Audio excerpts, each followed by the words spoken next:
That's the best way to put it. It is what it is. Don't be bitter.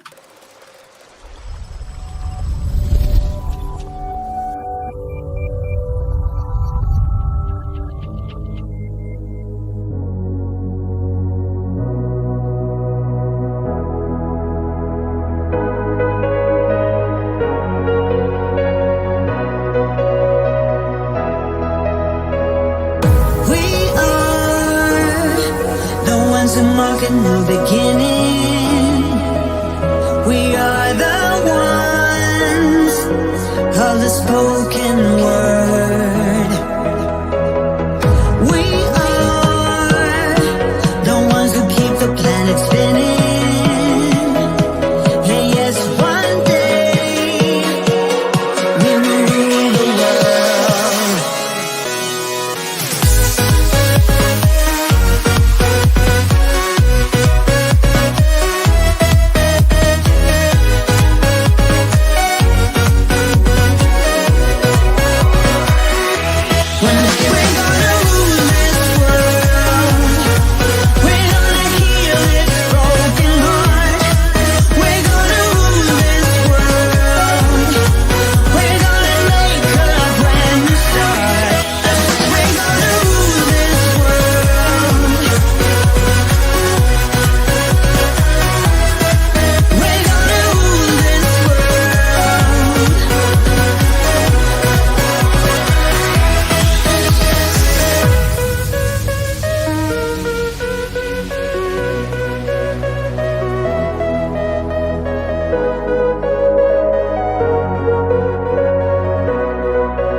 Hey guys, I'm Si, and welcome to Ace Podcast Nation, the home of the Andy Campbell Football Show. This is the Euro 2020 series. This is episode number 13. The finals are set, and as predicted by me, pre-tournament, England are in the final. Never in my life have I felt more affinity with Scousers. The show is live on YouTube, Facebook and Twitter. Ace Podcast Nation, of course, your home to many great shows and series featuring top guests, expert analysts and more. So give us a follow on social media, subscribe to the YouTube channel, click the bell for notifications so you never miss a show or a series. And of course, you can get the audio versions at all the usual podcast platforms. Just search Ace Podcast Nation.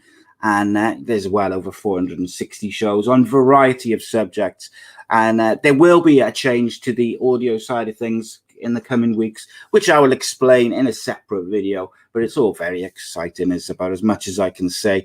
But Black Diamond Sports, first and foremost, a big thank you to them.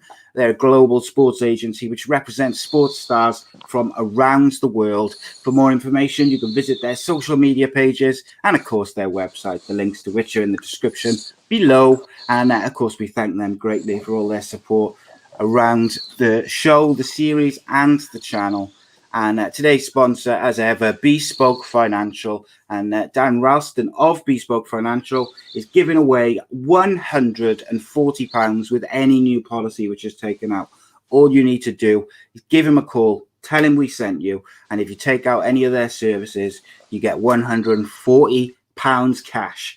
What is not to like about that? And not only that, as well as looking after Mr. Campbell for a couple of years now, in various policies, critical illness, injury cover. They're just top of their field. They provide award-winning service, and we are incredibly proud to partner with such a brand. We thank them for sponsoring the show and the series. But of course, it's just me and Mr. Campbell at the moment. maybe we'll have someone else joining us a bit later, but we'll see. We'll save that one. But introducing via satellite, fingers crossed, my buddy, my co-host, the goal collector, the former England under-21s striker, ex-Cardiff and Middlesbrough hero. It is Mr. Andy Campbell. And my first question to you, my friend, is first of all, welcome. And second of all, did you ever dive to win a penalty? I think we need to be very, very careful what words we use.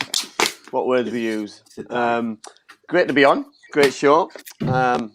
I hope I hope everybody's bitterness has left the building, and everyone's quite happy for British football to be the winner. Because I tell you what, some of the things I've read and some of the messages I've been sent over the last couple of days are nothing short of scandalous towards mate, I can nations, imagine. Countries, individuals. It is embarrassing from English people as well. Some of them. It's weird, mate.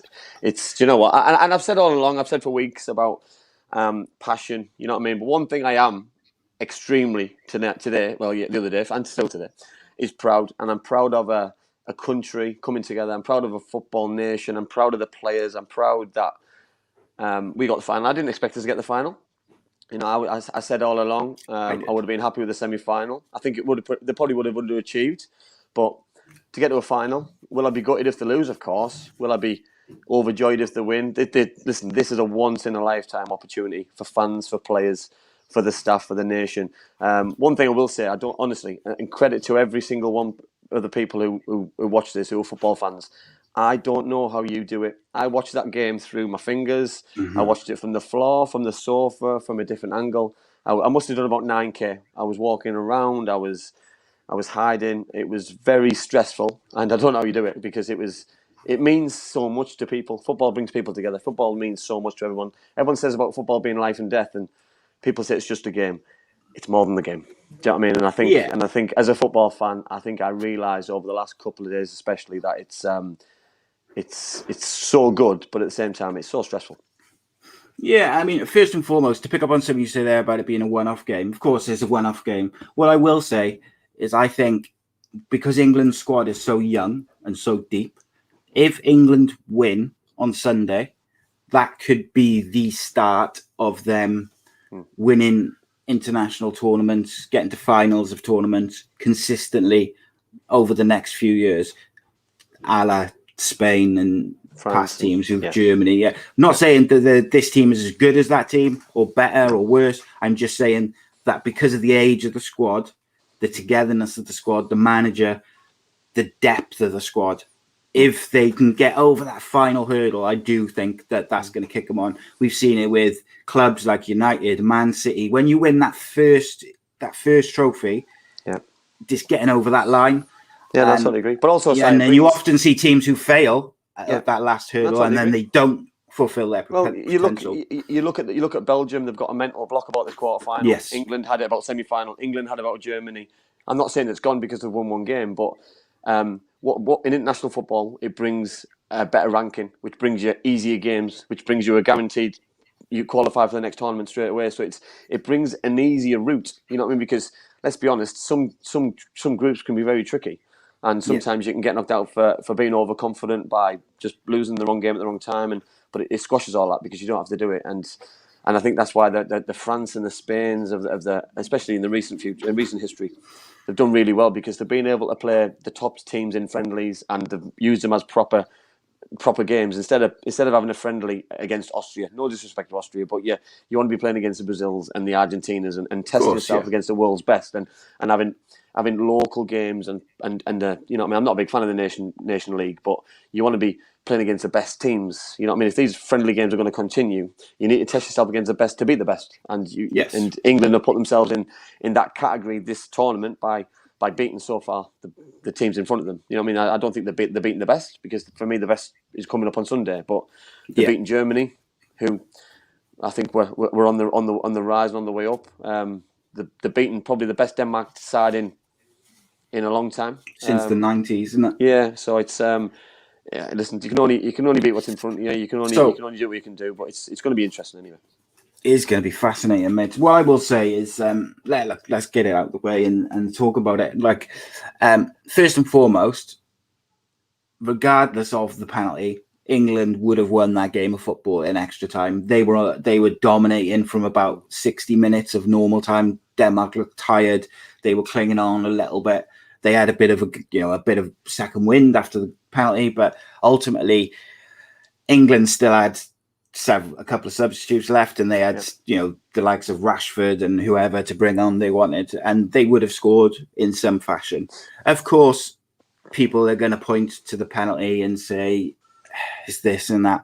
What I went on Twitter after the game, and I literally lasted about 5 minutes and might not be for the reason that people think, but the bitterness of you had Welsh and Scottish and Irish fans moaning and about the cheating and diving and all this and whatever. I kind of expect that because it is what it is.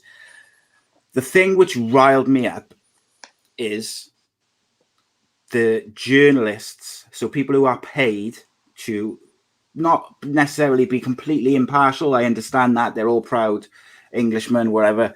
But you can't ignore the fact that there was diving, if you want to call it diving, going down easily, if you want to put it politely, throughout the game. But for the penalty, that's never in a million years a penalty, never. However, every other footballer in the world goes down in the same situation. What I would say about it is when it went to VAR, I'm expecting VAR to say, that's not enough for a penalty. When VAR doesn't do that, that's a fault with football as a whole, like a system, whatever it may be. But also, just quickly, I don't like the fact that when journalists now and pundits and people who are paid a lot of money to give their opinions condemn every foreign player under the sun for going down too easily. And you could use numerous examples, but they do it regularly throughout the season in the World Cup. But when Raheem Sterling went down easily to win a penalty, it wasn't the same condemnation. It was, it's okay. He's done what he's got to do. That's all I ask, is that you be the same when judging an incident for whoever it is. If you want to be excited and celebrate once you've won or you score a goal, fine. But when it's an incident, you have to judge that properly. And that kind of bugged me a little bit. But ultimately, so whose fault? So whose fault is it inside? Because I disagree with you a little bit. Because you're on about VAR. VAR had an opportunity to look at the incident, and they did for a good couple of minutes, and they still decided it was a penalty. So whose decision is it? Because two experts here, by the way, the referee gave a penalty for what he saw. But the referee should have gone to look at it. In my opinion, the referee should have gone to look at it. So who told him not to then?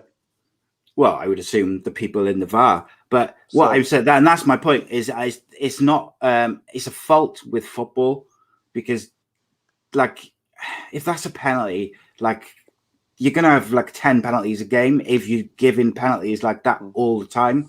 In my opinion, the first one on Harry Kane, which was given as Harry Kane diving, that was more of a penalty than this one. That's my point. That was 100%. That was 100% penalty, because people forget that happened.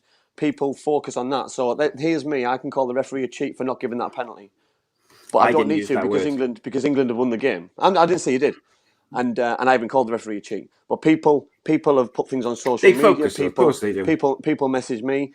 There's a fault, and the fault was the referee give a penalty. If he thought it was a penalty, it's a penalty. He's got another opportunity to be overruled, and he hasn't been overruled. Let me read you an expert. So an expert is Peter Walton. So Peter Walton was on ITV. Yeah, he's a VAR expert. You know what I mean? He's working with Roy Keane's, Gary Neville's, and everybody. So he said it's got to be a clear and obvious error. You know what I mean? So he saw in his eyes, he saw a body check by the Danish defender. I didn't see that.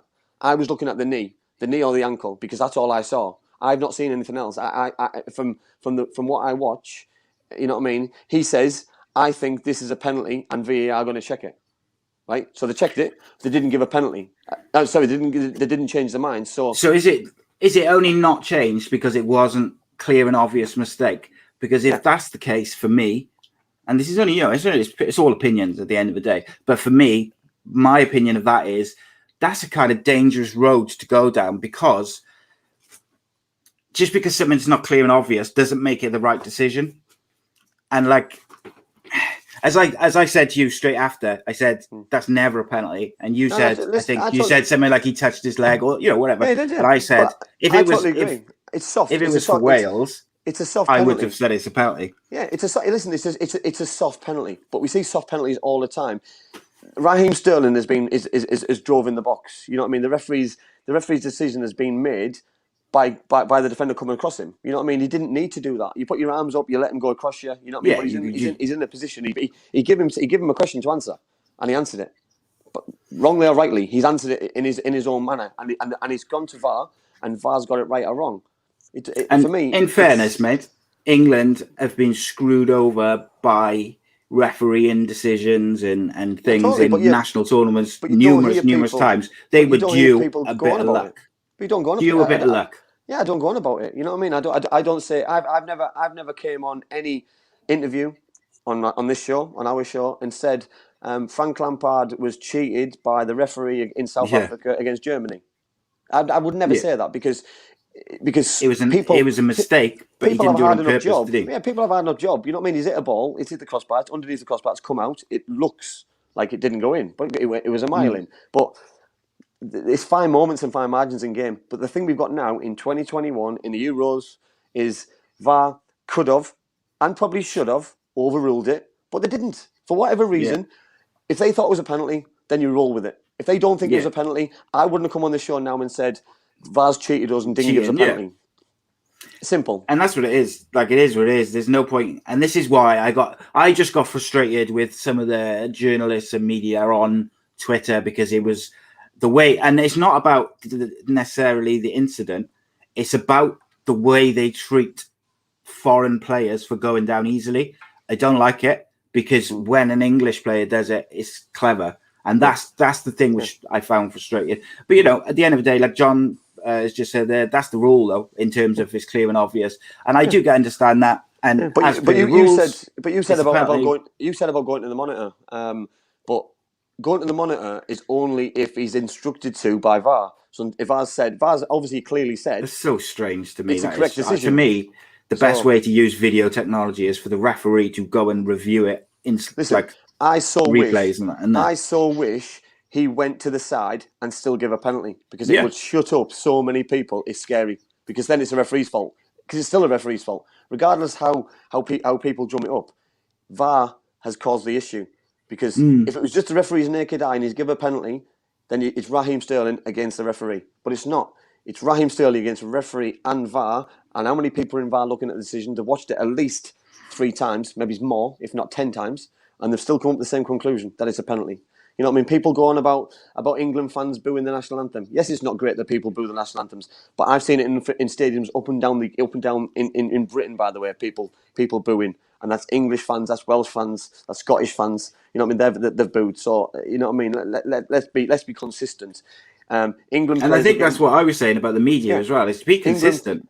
England players are getting booed for taking the knee. They're getting booed off every nation for taking the knee still. They're taking the knee because they've decided it's right for them to do. And I'll back whatever they decide as a group of players. I still think they could do it a little bit different, but that's my opinion. My opinion. But the players have decided to do something. They shouldn't get booed.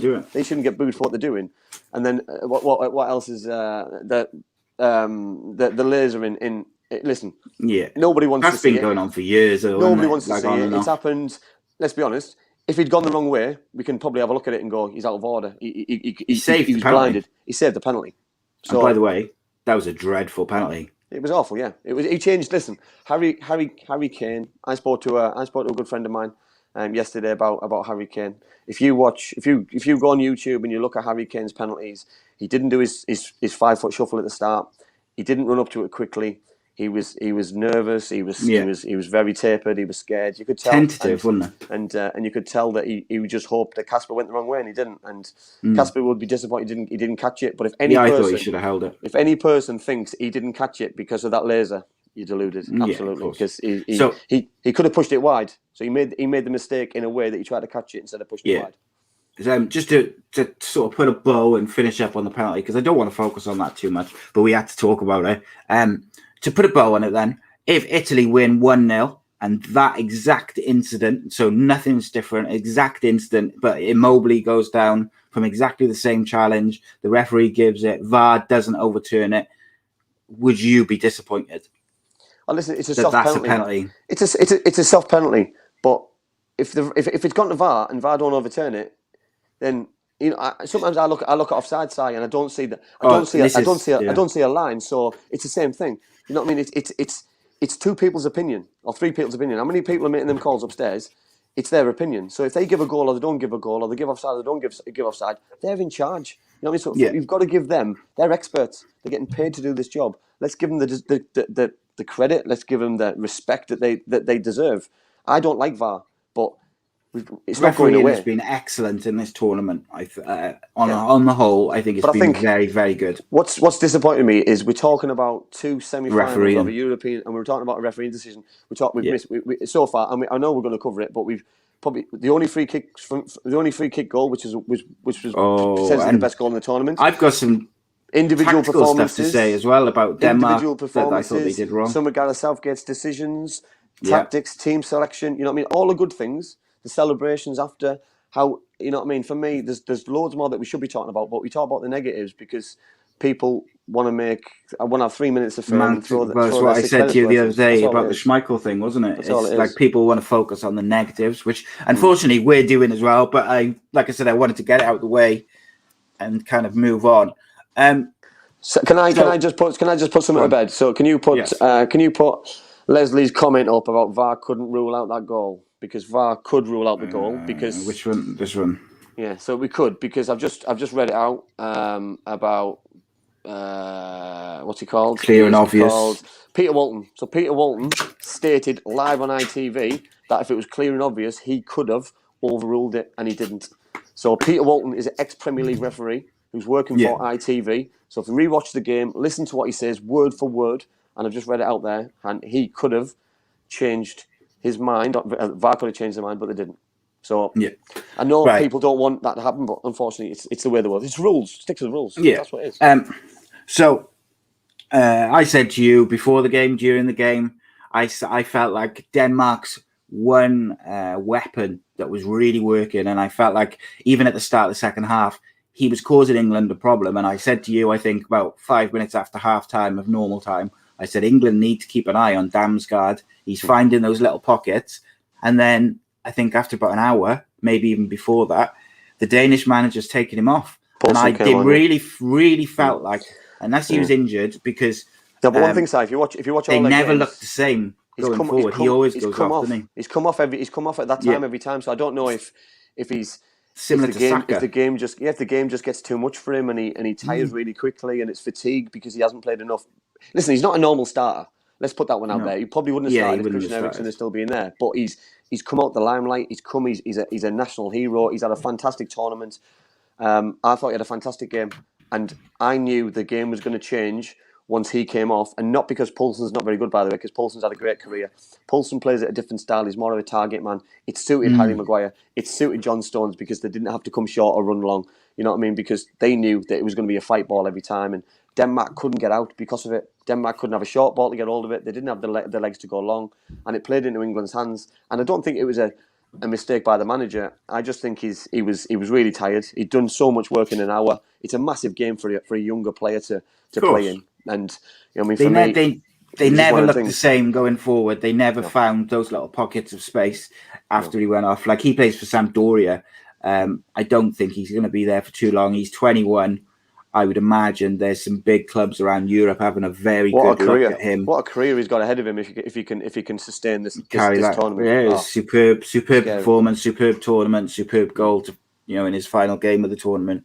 And by the way, one of the other things which annoyed me about the Sterling thing is everyone focused on the fact that Sterling dived. Raheem Sterling is easily in team of the tournament for this tournament. He has been absolutely outstanding in pretty much every game. He has really driven England on, and he's been a mature head around some of those, some of the younger players. And I really think, unfortunately, people are focusing on that negative instead of focusing on the lead up to it and also the performances of him throughout the tournament. It's a shame because honestly, I can tell you now, we're going to do our team of the tournament on Monday with Rhodri. Raheem Sterling is in mine. He's one of the first names on there because I was shouting at my TV. I was shouting at the TV on Wednesday night that 120th minute when he could have passed to I think it was Trippier. I was shouting, just pass. I was desperate but you know what? Just show the confidence of the player. In the 120th minute, he's played a full game, 90 minutes extra time, injury time, and to still have the legs and the energy to take people on. And he could have easily got in the corner, killed the game, but he didn't want to do that because he's got so much confidence, so much belief in his ability. And do you know what? Man City are going to have a very dangerous player on their hands next season. Yeah, indeed, mate. It was. And look, on England, Gareth Southgate again made a change with bringing Sancho out. I found it puzzling. We talked about it on Wednesday with Gilo. I thought it was a risk, but it's every decision that Gareth Southgate has made, even taking Jack Grealish off, like he subbed to sub. I said to you at the time, I thought that's a risk, because these young footballers, they have got egos, and no one wants to be the sub that gets subbed, no matter what the occasion, and no matter the reason. But everything's just coming together for Gareth Southgate. Look, and England's performance, they were by far the better team. They deserve to be in the final because other than the Scotland game, they've outplayed every opponent they've had. So if you do that, you can't control who you play against. What you can do is control your own tactics, your own performances, your own team selections, etc., etc. And what they've done is every game, bar Scotland, maybe we should just give Scotland credit that they upped their game and they stopped England playing.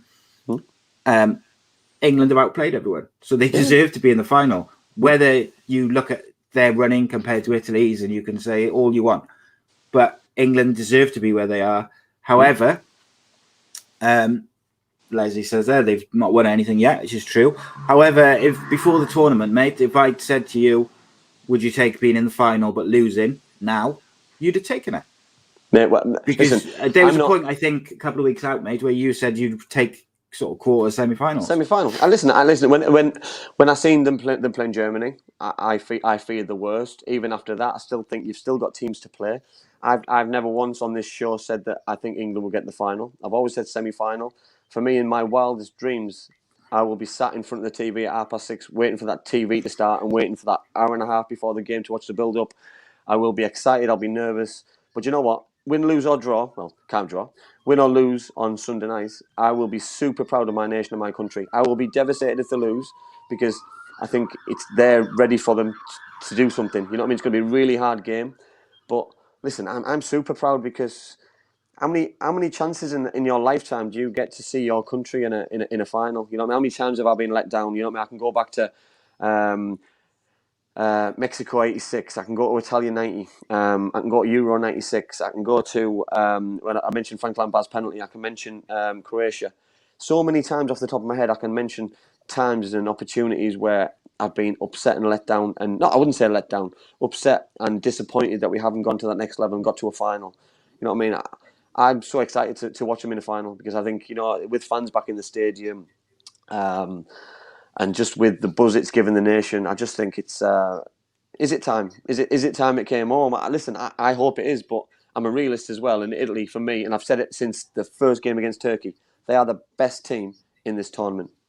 Well, it's funny, isn't it? Before the tournament, I don't think many people were talking about Italy as being right up there. No. They're in a bit of a transition, or so everyone thought. Roberto Mancini has done an incredible job. They're so together. And it's funny because I would say when you look at everything, the three from the outside, the three most together sides look like probably England, Italy, and Denmark. And they've all got, you know, as far as the semi-final, final. It's going to be fascinating to watch tactically because if Italy play like they did against Spain, it could end up being like 5-5. Yep. If Italy play like they did in a couple of the group games, they're going to try and pick off England on the counter and get a goal, and then they will defend like only Italy can defend. But then what England have that no other team in the whole tournament has got is this ridiculous amount of depth where they can bring on Champions League winners and Champions League players and just there's just so many. Whereas the Italian squad, I look at the first 11, outstanding. Spinazzola being out is a big blow. I look at their bench. So I think against Spain, they had like Belotti who came on, pretty good. They had a couple of others, pretty good. But then there's a few in there who are, I'm not going to say they're not good, but then they're a bit unknown. Yeah, at the top level. I totally agree. I think if we're all honest on here now, we can honestly say and name Italy's team for Sunday now. We could name it. And it'd be bang on. The same, isn't it? I don't think any of us could name. Listen, I think he might even go back to a back three. I think he might go to a 5. I think he did it against Germany. Will he play Saka? Will he throw a Googly in? Will he play Sancho? Will he play Jack Grealish? Will he go? Listen, he could do anything. And you know what? And you spoke about it earlier on about Gareth Southgate's tactics. He's made some master strokes. He's made some unbelievable decisions. Not the right decisions, what I would have picked, but that's why I'm sat on here and Gareth Southgate's preparing for a European Championship final. But he's very good at what he does, and whatever team he picks on Sunday will be the best team that he's got at his disposal from his squad. Indeed. And interestingly, one English player who I thought had a rocky game was one of the players who we've praised unanimously over the tournament is Jordan Pickford. Jordan Pickford, yeah. He looked like he was playing for Everton. I think is the best way to say, like we've said, he played for Everton. He looks like he's got a mistake in him a lot. How many times from a back pass did he give the ball straight to Denmark around the edge of the box? You do that against Insigne or Varela, you could be in real trouble. Chiesa, those type of players, they will kill that ball in a second, and it'll be on its way towards the goal before you know it. I think also, I think on that point, I think a few other players didn't give him the balls that he needed. They give him a lot of stuff. Yeah, he's very left-footed, isn't he? You know what I mean? He's all left-foot, and his distribution is very good. If you give him there was a few panicked pass backs from Declan Rice, probably in particular for me. I thought Declan was brilliant. I thought he broke play up really well, but I thought a few times at crucial times he'd give the goalkeeper a hefty back pass, which he had to deal with, and he wasn't going to take. He wasn't going to take a touch. He had to deliver it and get it out. And do you know what I mean? But his distribution was poor, and that's not only like him. And listen, it's going to be a good battle because you can look at the two goalkeepers. Two goalkeepers are probably the standout two goalkeepers in the tournament. You look at the two lots of centre halves. You've got experience and youth. You know what I mean? Really, you know what I mean in comparison. Yeah. But you've got probably the two best pairs in the tournament. You've got two lots of defensive midfielders. You know what I mean? Both, playing in the Premier League or have played in the Premier League, or Verratti, who's done it at the top level. It's going to be it's like a game of chess. You know what I mean? I'm getting close at the centre forward. You've got Immobile and Harry Kane. You know what I mean? And I said about England against Denmark about breaking down the process. You know what I mean? If England can get a goal past Michael, if they can get the ball past Krajai, if they can get the ball past Vesterveld, is it? I can't remember his name. No, it was Højbjerg for Spurs, and you know what I mean. And England did that. They ground them down, but they need to do it again against Italy. But they've got to do it better. They've got to do it bigger and better. It's going to be more difficult, but they've got to keep doing it. And somehow they've got to find space in behind that back four. And if they can get behind them, they're going to cause them problems. But it's getting behind them. Not many teams have got behind Italy this year. No. On that point, I think one of England's biggest weapons against Italy could be pace, because they are the best defence probably in the tournament. However, they are not comfortable against pace, and I include the fullbacks in that as well. And England have got that in abundance. Yeah. They've also got, if Harry Kane does decide to play tight to the two experienced centre backs and have a bit of a physical battle with them, they will enjoy that. That's what they want.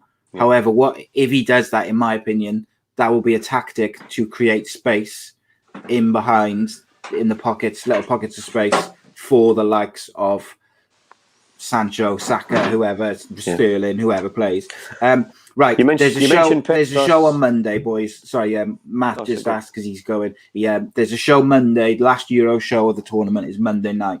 And then we're back to normal the following Monday with guests and whatnot. So it's Monday is the closing ceremony for us. Sorry, mate. Carry on. That's all right. You mentioned pace, and I want to give somebody credit because I thought Kyle Walker was absolutely phenomenal. Yes. I thought defensively, the amount of times he over-covered the two centre halves, he give people a good few yards on him. His pace is electric defensively. I thought he was good on the ball going forward as well. I thought he gave us that drive, that determination. But that's sometimes in the back of my mind. I'm thinking as well. You know what I mean? We've got that overlapping. You know what I mean? Luke Shaw. Luke Shaw's had an absolutely amazing tournament. And if I had to pick a player now to be my left back, Luke Shaw would probably be ahead of Spinazzola, and he's had an amazing tournament. It's only probably because he's missed a game. He's nudging ahead of him. You know what I mean? But listen, Luke Shaw. I've just mentioned there about Man United and Man City getting Sterling at his pomp, and next season going to be a good one. Man United have got the same, by the way. This is a player 2 or 3 seasons ago who was apparently overweight, unfit, couldn't play, couldn't do anything, wasn't in the squads, wasn't even looking like a Man United player. He's up and down the pitch. I've never seen a desire and a fitness like it in my life. He plays wing back, he plays full back, he overlaps, he defends, he tackles. He's got a smile on his face. You know what I mean? He's either been managed correctly at United, which I believe he has, or Gareth Southgate's just got something in his armour which just plays with such prowess and confidence for his players. It's just it looks an amazing thing because Luke Shaw in particular he's having the time of his life. It's been like it, and remember, he's coming back from a very serious broken leg when he was accused of being overweight. He's been like it for 18 months, and I've been kind of banging the drum, saying he's one of the best left backs in Europe, if not the world. Some people, Gavin and a few others, sort of said, "Oh, come on, it's not realistic." But no one has been able to tell me a left back who's consistently played at not just well, but like 8, 9, 10 out of 10 every single game for the last pretty much now coming on 2 years. That's a world class player. That's why United are hanging on the tails now of Cities and Liverpool's because of players like Luke Shaw. You know, that might sound really stupid, but look at Liverpool. When Liverpool won the league, the 2 best players were Robertson and Trent. You know what I mean? In fullback areas, and this is where Man United could catch up because Man City have done the same with Canelo and Kyle Walker. When the fullbacks bomb on and they get high, it's like having more wingers. You know what I mean? You're going to get more crosses in the box. You're going to score more goals. You're going to fill the box more, and that's because the fullbacks can get higher and play higher and defensively, they're more comfortable. And that for me will be why Man United are more successful because of people like Luke Shaw has gone to another level. He's put himself in that bracket going to another level. You know what I mean? I'm not going to get excited, and I hope for his sake that he's a European Championship winner on Sunday night because I think he deserves it. You know what I mean? For his performance alone in this tournament. But then so does Spinazzola. He deserves to win a tournament as well after his performances. So it's going to be a fascinating occasion, game of chess. But listen, we've asked for the best players to be on the biggest stage. The biggest stage is Wembley. The biggest stage is going to be more or less a full house for the first time in a long time. And we've got some absolutely talented footballers on show as well. So it's going to be amazing. And this is the question I'd ask to everyone, not just to you, Andy. Are England and Italy the best 2 teams in the tournament? So I'm not saying on name alone and stuff like this. I'm saying look back at the tournament as a whole. Look back at the performances of each team. Are they the best 2 teams in the tournament? And as I said earlier, England have outplayed every single person they've played, bar Scotland. Yep. Italy have outplayed everyone they've played, and some big names along the way. These 2 teams deserve to be in the final. Yep. It's not a fluke. Even with the penalty shootout, which Italy have, Italy's penalties were sensational. Yep. Italy's goalkeeper has been sensational. So it is what it is. On that point, Si, on that point about being the best team, you look at Italy. Italy against Turkey blew them away. Fitness levels were scary in the first game, and normally teams go into it. They didn't go into it; they were bang on it right up straight away. I thought against Wales, just struggled to break them down. They got that early goal. Was that a good thing or a bad thing? During the game, I thought it was a bad thing. You know what I mean? Yes, they had a lot of the ball and got down the sides and something, but they didn't really cause Wales too many problems in terms of the game, and that's why I think England can take a little bit of confidence from that game. they can take confidence from that game. They can take confidence from the Spain game and see from the two things what worked.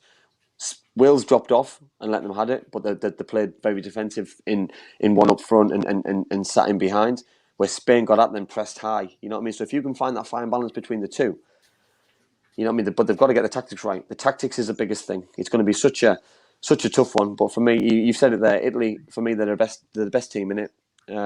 England deserve to be where they are. They deserve to be where they are because of the clean sheets they kept. They deserve to be where they are because Harry Kane's turned up since the knockout stages and scored 4 goals. Sorry, mate. I just had to send a little message to my son. Sorry, I thought you were shouting at me and I couldn't hear. I was just about to say that. I can't hear you. I'll just Harry Kane. I think, you know what I mean? I think somebody put something in the group chat about Harry Kane to be knighted. And listen, from my point of view, no. Gareth Southgate, yeah. Yeah. But listen, we're on about a footballer who's done, listen, they've all done amazing things. And all the World Cup 66 boys got MBEs or OBEs or whatever they got, and rightly so. You know what I mean? If England win a World Cup, listen, you're the best in the World Cup. You know what I mean? This tournament's the biggest Euros in a long time because of the amount of numbers and teams in it. And it'll be an amazing achievement, and I hope it crosses over the line. But we haven't won yet, and just bang on there, Elliot, bang on. But listen, there's a long way to go. There's a couple of days ahead of us as well, by the way. Indeed, mate. The other thing I was going to ask you, or ask the people in the chat, sorry, who has got Italy and England in the sweepstake? I know this because I've got it written down. So if anyone's got them on the while you're there, please shout out. But it is Will has got Italy, and Gav has got England. Well. So they've kept us quiet, by the way, haven't they? So they've just confidently and quietly gone ahead. I tell you what, I got this T-shirt, this one of a kind, the Andy Campbell Football Show T-shirt, which I'm going to give away. And I was thinking about how I could give it away, and I was going to do it. I said, what did I say? I said, whoever can guess who my player of the tournament is. However, I'm thinking, and I'll ask the two people as well, if you guys would like, it's a large, it's only one size. I can't give you another size. It's one off. It's one that was made, and it's got the design going forward has had some changes made to it, but this one was a sample. And I thought rather than just keep it in my wardrobe or whatever in a packaging, I'll give it away. So if you guys would like that as to, you know, the winner gets it, you let me know, and then Will or Gavin can have the T-shirt as the prize for the sweepstake. Extra. Well, we've also had a winner because obviously Alan Bodman he had Turkey for the worst team, so he's already won. Yeah, excellent. I love it. He's already won from being the worst team, and having Turkey, I didn't expect that. So he's like got a bonus ball there. So that's a very good one. But listen, when Gav got England and Will got Italy, you've got a chance because, you know, I know you were very confident in the start. I was probably playing a little bit cautious, but I always believed semi-finals. I couldn't see past that because of the mental block what they've got. They've got this little bit like Belgium I spoke about earlier. But these players, mate, haven't got that block. Yeah, I know they haven't. But as a fan, I've got that block. Any of those players, I would be interested to know the stats. Maybe someone could tell me. Did any of this squad play in that World Cup where they went out in the group stage? I think I forget what year it was. It wasn't massively long ago, but it was a while ago. Maybe like Raheem Sterling was in the squad as a youngster, maybe. But I believe none of those players have really got that bad experience of a tournament going out in, you know, disgrace, if you like, because their performances have been bad. None of them have got that block or losing the big games, penalties. I don't really think they've got that block.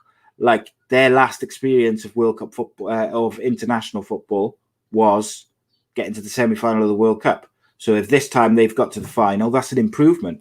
So even if they don't win on Sunday at the World Cup, if you're looking at the positives, you should be looking at, right, well, we got to the semi-final of the World Cup, then we got to the final of the Euros. So now we want to get to the final and win it and improve each time. And I'm sure that's what Gareth Southgate would do. John Bywater says Kyle Walker and Henderson. So obviously there's a couple, but that's out of the whole squad. That's not a squad of players who've got that mental scar or that mental block. And you've what a also question got this is. Go on. Yeah, Go on, but you you've also got to remember those players who I think as John just mentioned there. Those players have won things. Those players have lost things Yes. club wise. So they know what it's like Champions League to winners. win. They know what it's like one to of them. lose. So I'm probably talking about players who've never been there. The Jordan Pickfords, listen, he's on the crest of a wave. You know what I mean? Because he's never done it. He's never won it. He's never won anything. He's never lost anything. He's never been in that kind of position where, apart from the Croatia one, where he was in goal, wasn't he? You know what I mean? But that for me, that leaves he's more determined. He's more determined to go and not get beat again in the semi-final. That sometimes brings in a whole new level. You know what I mean? For me, and I look at Harry Kane. Harry Kane's had a wonderful season. He finished top goal scorer in the Premier League. He finished the best assists in the Premier League. He's one goal away from being joint top goal scorer in the Euros. He's got to score two, hasn't he? Because Ronaldo's played less games. Yes, he's got to have two. Well, I think if they're level, Ronaldo will win it because he's played less games to score the same amount. I believe that's the rule. Because Schick is also joint first. He's got 5 goals. So I think it goes on. Well. If there's like a few who are level, I think it's the one who's played the least games. I think. Right. Okay. But obviously, if Harry Kane goes and scores 2 on Sunday, then I don't care how many Harry Kanes, as long as if Harry Kane doesn't score. You know what I mean? I said before it'll be in the Germany game, won't it? That was a first knockout game. I can't see Harry Kane not scoring in this tournament. Not in my wildest dreams did I imagine he was going to be on number 4 going into a final. That, you know what I mean? He's picked up some level of performance, which is ridiculous because every game since the knockout he's turned up for. I don't know what it was. I don't know if it was something going on transfer wise, if it was an injury and it's cleared up, if it was just performance and belief, or he just wasn't playing very well. I don't know what it was, but wherever it was, or whoever has turned it around, credit to the player and credit to the staff because he's brought England to the next level. Spot on, mate. Right, to finish us off tonight, mate, there's a couple of questions we've had throughout the show. With regards to the T-shirt, so what I'm going to do, suggested by someone in the chat, is the sweepstake loser of the final will get the T-shirt because the winner gets a prize anyway. So then the loser will get something as well. So second prize basically will be the T-shirt. Either Will or Gav get something. So yeah, so they'll both get something that way then, isn't it? And it's basically, look, it's as I said, the T-shirt has been redesigned and changed since. It's a sample, but it's something I just want to say thank you to the people, basically, mate, for the support and stuff. So we had a couple of questions. Reese asked earlier on, I haven't got the question, but I know what it was, so I'm going to paraphrase it a little bit. He asked about penalty run-ups and why the players do the stuttery thing.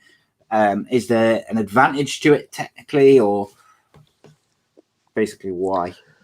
I don't think there's any methodology to it, I'll be honest, and I'll tell you my reason why I'm giving that answer. I could probably look at Harry Kane's and think, why did he change it? Was there a reason behind why he did it?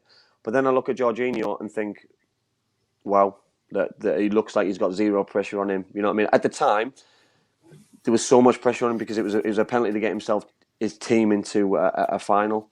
But then I look at maybe if he missed the penalty, does it matter?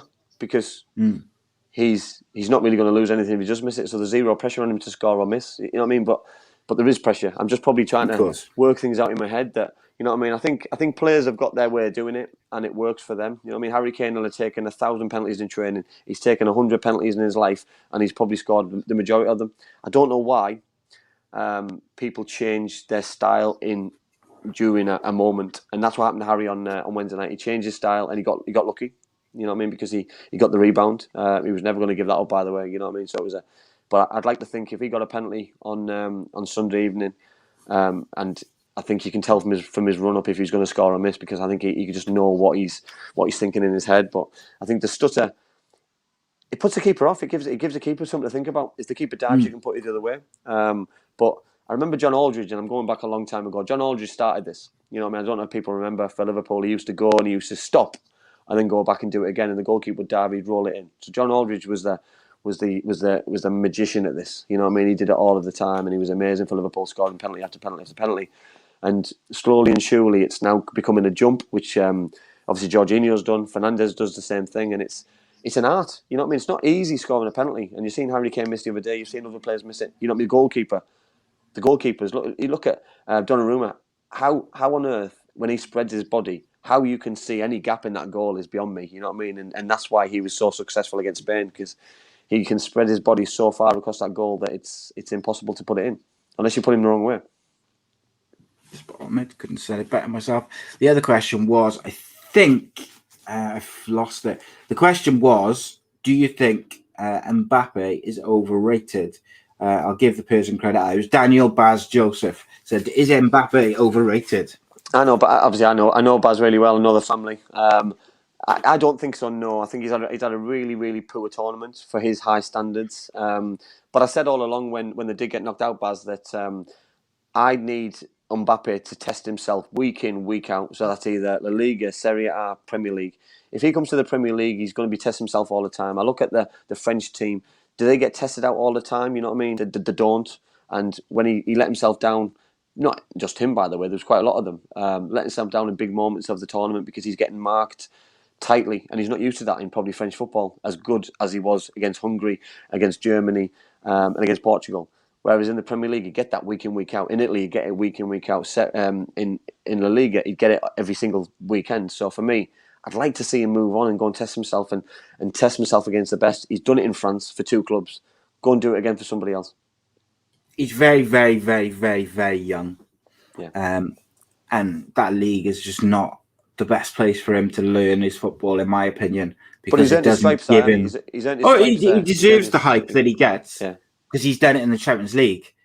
But in my opinion, for him to go on and be considered one of the best strikers in the world long term, he needs to go to a league where it's competitive week in, week out. And in my eyes, there's only 3 places you can do that, and that's the Premier League, Italy, and Spain. Any other league, I think you're not going to get the same challenge.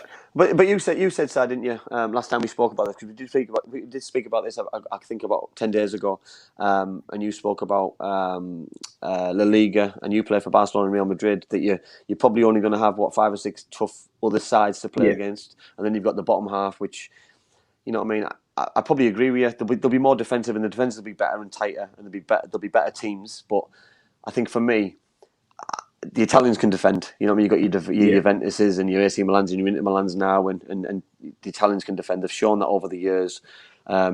England players, they'll give you a lot of space, but they can defend and they can defend as well. So because we got a worldwide squad, but you're on about finance as well. You know what I mean? Let's be honest. He's going to be on a serious bit of money, and Paris Saint-Germain aren't going to let him leave for free. And with the reason the Italian league is so competitive at the moment is because there's no money in it.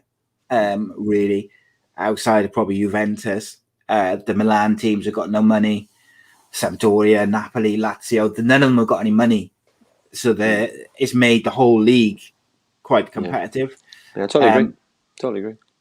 It'll be interesting where he goes, but I think he deserves the hype. Yes, he is one of the best young players around. But Si, would we be surprised? Disappointing. Would we be surprised if we're talking today about Mbappe scoring 5 goals and being in the European Cup final on Sunday? No, because it's fine margins. You know what I mean? I look at some of the chances that Benzema missed. I'm not blaming Benzema why they're not there, because he had a very strong tournament for his first one back in the national team. But I think so many players, they let themselves down in big moments of big games, and in the game where they got knocked out against Switzerland, you know what I mean? They shouldn't have been in that position. They should have been dead and buried at 3-1, and you know what I mean? But that wasn't Mbappe's fault, because Mbappe's and the attacking players got 3 goals. So you've got to look at the other side and defensively and probably the tactics, and maybe he's the manager. You know what I mean? Because the manager's massively underachieved as well. Deschamps, you know what I mean? He's had a wonderful time as national team manager, but unfortunately they've underachieved. But I think as an individual, he's a wonderful talent. Last question from me before we wrap up then, mate. I want to ask you, if Mbappe was to stay at PSG for another few years, could he be in danger of going the Neymar route of having all the hype when he was young and never quite fulfilling it?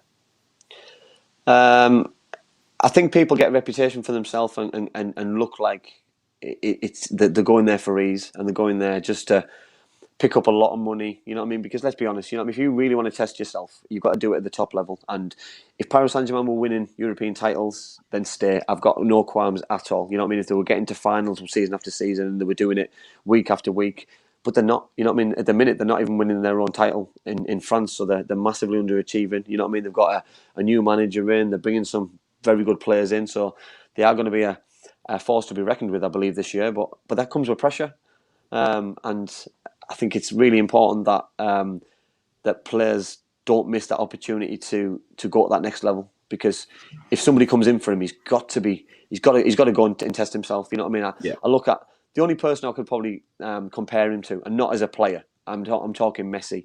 You know what I mean? That Messi stayed. Will Messi regret never going to another country and never going signing for another club when he leaves? I think he will, because I think he'll always be compared that people will say Ronaldo's better than Messi because he did it in more countries and he tested himself and he won things at a national level. You know what I mean? Because there's so much pressure on these individuals. You know what I mean? We're talking about individuals, and then we're talking about teams. Teams don't make individuals. You know what I mean?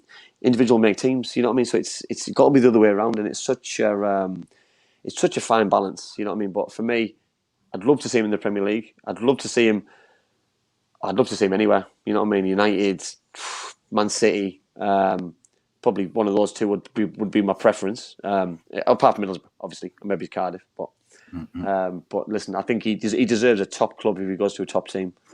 But then there's other players as well who are apparently becoming available. You've still got Harry Kane. You've still got Haaland. I think Harry Kane's going to stay at Spurs. I do. Still got I Haaland. just don't see it happen. Listen, I think this tournament might show him that he's loved, and he's loved by the nation. He's loved by people, and he's loved by Spurs fans. And for me, the grass isn't always greener. Ask Stevie G. You know what I mean? Stevie G threatened to leave and things. Yeah, look at Griezmann. Yeah, totally. Griezmann's not been what people thought he would be at Barcelona. Does he regret not going to United? I think it was at the time, and choosing to go to Barcelona. I guess you'd have to ask him, but totally agree. It is what it is. Loads of people, Andy, have asked, so I'm going to put this to you on the show, and then we'll discuss it off the show. This is the last thing we're doing because I've got to go.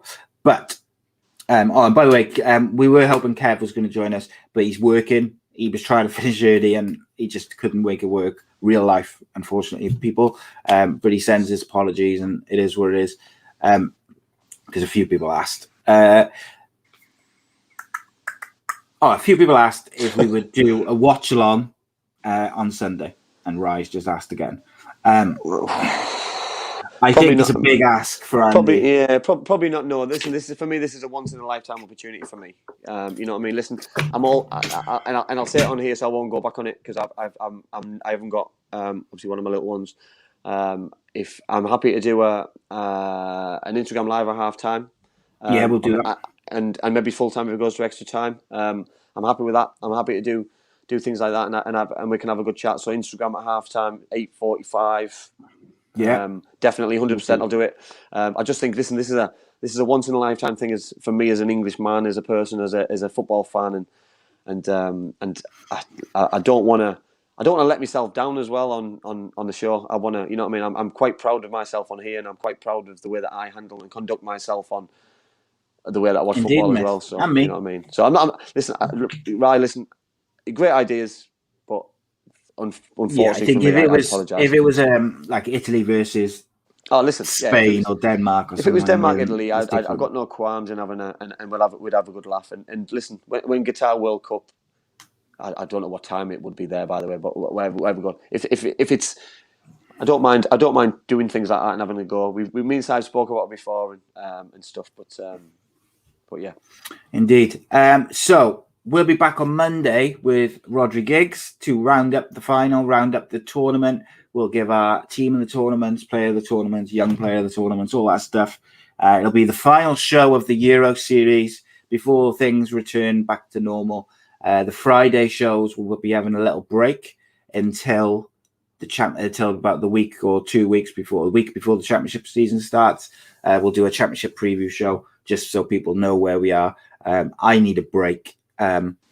From doing multiple shows live per week, but I will be doing the Monday live show straight after this. Danny Batten fight show on Sunday, 8:00.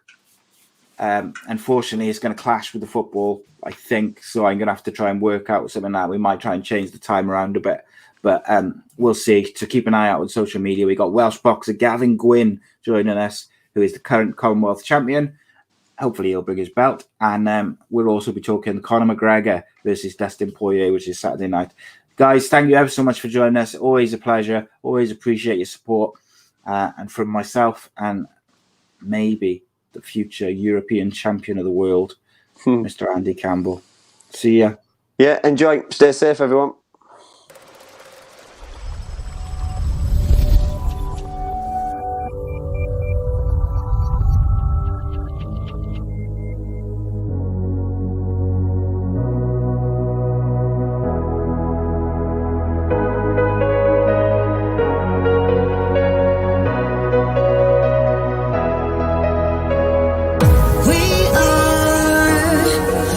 To mark a new beginning.